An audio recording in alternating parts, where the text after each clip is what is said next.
Ladies and gentlemen, welcome back to the channel. Today we're going to be talking about drip and my price prediction for drip, for the future of drip. Right now, if you wonder what we're looking at, this is the rewards wallet. So when you go into the faucet, this is where the tokens went. And as you can see, the faucet's already paid out and it's already hit 0 down here. In fact, I don't know if we can get it to show 0. We'll see what let's see what we can do. We can get 18. There was 18 on the June 5th. Let's see what we can get. I don't know if we can get it to hit 0. 18, there was 50 right there. The contract has been printing more drip tokens. People don't realize it was in the white paper. In fact, I was trying to pull up the white paper out. Either I can't find it or they've moved it. The contract has always been able to print additional tokens to pay out rewards. What the contract can't do is control price. So if we come over here and we look at price, it's went way up and it's went way down. The reason I'm making this video is because I keep hearing people say things and I feel like it's not fair to the viewer. The person who's new in crypto, I think people know this, but they're biased because they're in the project, they're making money with the project, they remember the glory days when the token was over $100 and they kind of want to relive that. And some people were naive to think that they didn't understand how the economies of the token work, or the tokenomics. And a lot of people were naive. I mean, I heard people saying the price was going to go to 500. I even heard the developer one time say the token was going to go to $1,000 once, and I thought, man, if that happens, boy. And there's still a lot of people thinking or wondering why that didn't happen. And I think you just have to look at what was the purpose of the project. The purpose of the project was to stake into the faucet, get 1% per day, and withdraw, and eventually get out more than you put in. Everybody was trying to get out more than they put in the long run. Now, when the price went up, I mean, people were bragging about how much money they were making, and they were making a lot of money. And, people were in the Telegram talking about they were, drip millionaires and how busy their lives were. And some of the admins were acting kind of crazy in there. And, they were high on the Kool-Aid. And if you go into Telegram now and you try to ask questions that are slightly critical, they're going to insta-ban you. Boy, they don't want any negativity. So no one's giving fair information. They're just not. Now, listen, I would love to see this project continue. And I think there is a possibility that it could go on a little longer and we could see another price pop. I don't think we'll go back to $100, but I'll talk about what could cause that here in a moment. Let me just first say this. We have to look at why drip price went up so fast and why it came down. In the early stages, it was designed to do very, very well, but it needed additional development to continue to go on longer, and we're not getting that development. That's really what's happening. The way drip was designed from the beginning, if it was moderately successful, we were always going to see a big price pump and a big drop. That was always going to happen. Now, you may wonder why. Because price was going to always pump in the early days when people were coming in. Because people are locking up in the faucet. And what that does, let's just say there's, I forget, maybe a million drip tokens, I don't know. Let's just say there's a million drip tokens.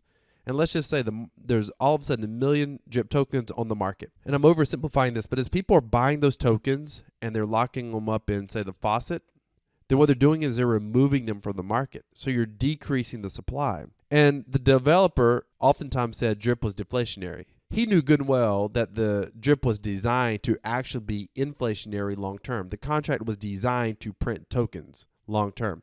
He knew that. But he was saying it was deflationary because it was in a deflationary phase, meaning the circulating supply on the open market was shrinking because more and more people were buying and they were putting it in the faucet, and they couldn't dump it out of the faucet. Once it's in the faucet, you can't get it back, but you get 1% per day. So people are pulling out 1% per day. But then what are they doing? At some point, they're selling. At some point, everybody's getting out more than they're putting in. That's just the bottom line. And so the only use case for the drip token from launch was to sell the token for profit. Now, in order for us to see the price go back up, we're going to have to see it go up significantly. We're going to have to see that use case change. We're going to have to see a reason that people locks up their drip tokens again outside of profit, meaning drip would need to become, or in somehow the project would need to have more speculation over its long-term value. Right now, I mean, drip has very specific parameters. You lock up into the faucet, you withdraw 1% a day. Now, of course, there's taxes. I know that. I'm just trying to keep it simple. But you go into the faucet, you withdraw 1% a day. And some people are like, yes, but shouldn't the taxes keep it going? No, the taxes just delayed the inevitable. Keep in mind, even if you pay 2% in taxes, if you pay 10% in taxes or 20% in taxes, you're still withdrawing 80%.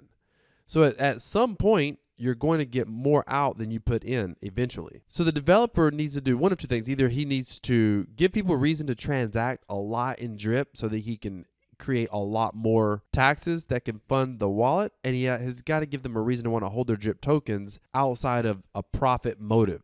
Meaning there needs to be a speculative motive. Like we want to hold it because we have a belief that it could go up one day. The way people hold Bitcoin or the way people hold Ethereum or BNB or anything else, because they believe long term the token can go up. Drip had very specific parameters. Go in, get 1% a day, withdraw, at some point sell. That was the name of the game. And it still is the name of the game for now. And we've got to the point where we've dried up the rewards wallet. So we need something to either fill that rewards wallet back up or to stop people from selling every day. I don't see that happening. And the reason I don't see it happening is because a developer has had a lot of good ideas. Like in October, he was going to bring on this brand new South American social media agency. That's not happened. It was going to be a partnership with BFG. That's not happened. Back in January, there's going to be a brand new roadmap with Drip. That's not happened. So there's a lot of basic development that just hasn't happened yet. And he hasn't continued to work on this project, and he's worked on other projects that's really had mixed results right now. So I don't know that he's going to come back and create some sort of development. And to be honest with you, I don't know what he could create. Like I really don't know what he could create. So I think long term, I think that Drip may see a little bit of a blip. Maybe we hit $15 again, $20 maybe, but I think it's going to be short term. And if we go back up, I think we never break $100 again. In fact, I think in 6 months from now, we'll be below $1. That is my prediction. And I don't say that to be negative. It's just in order for that to change, we have more and more people selling. We have the contract minting more and more token. So, I mean, what do we learn from this? I think we have to just learn to continue to diversify in crypto and be aware that, the end can always come faster than we're prepared for it to. I mean, that's the bottom line. And we really have to be careful going into a project when the price is dipping. I mean, we just have to be careful for that. So, I hope we hit a plateau, and I hope it goes several more months in this $10, $20 range. But I do think it's most likely going to dip below $10 permanently. And without additional development, we're going to see it go down to $1 within 6 months. Hey, you can definitely, save this video. And I hope that this video ages poorly. I really, really do. But that's my price prediction. I get it. It's not pretty. But one thing on my channel is I promise I will try to give you the most unbiased content I can, tell you the truth about what I'm thinking, regardless if I make money or lose money by saying it. I mean, that's the bottom line. Ladies and gentlemen, decentralized cryptocurrency equals freedom. This is Crypto Wealth. Thank you so much for being here. Do me a favor, smash that like button, click that subscribe button, click the bell notification icon, and click all. If you want to learn how to earn passive income, go down in the description, subscribe to our Crypto Passive Profits newsletter, or subscribe to our free video course. Learn how to make $1,000 per day in crypto. Thank you for watching. This is Crypto Wealth. I'm out.